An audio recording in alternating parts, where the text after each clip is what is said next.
පසුගිය සති කිහිපයක් තිස්සෙම පුවත් මවපු ජර්සන් ජයකොඩි. එහෙමත් නැත්තම් ලංකාවේ නමින් කිව්වොත් එහෙම ජයකොඩි එනවලු ඔන්න ලංකාවට. ඉතින් මේ මාසේ 10 වෙනිදා තමයි මෙයා ලංකාවට එන්න තීරණය කරලා තියෙන්නේ.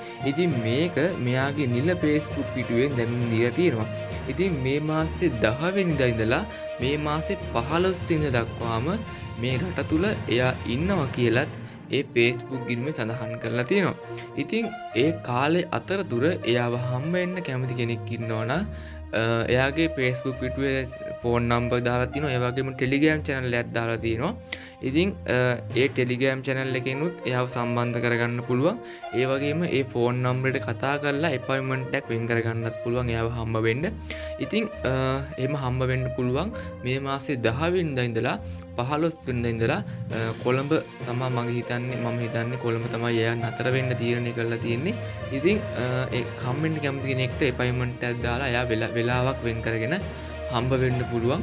ඉතින් එහෙනම් ඉතින් ජයකොඩි අයව හම්බ වෙන්න කැමති කෙනෙක් ඉන්නවනම් ඔන්න chance එකක් තියෙනවා 10 වෙනිදා ඉඳලා 15 වෙනිදා ඉඳන් මේ මාසේ අප්‍රේල් 10 සහ 15 වෙනිදා දක්වා දවස් 5ක් තියෙනවා.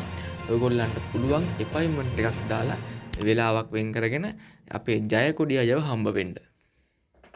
channel එක subscribe කරලා තියාගන්න. ඒ වගේම වීඩියෝ එකට like එකක් දාන්නත් අමතක කරන්න එපා. ඒ වගේම ඔයගොල්ලන්ගේ අදහස් ටික පහලින් කමෙන්ට් කරගෙන යන්න.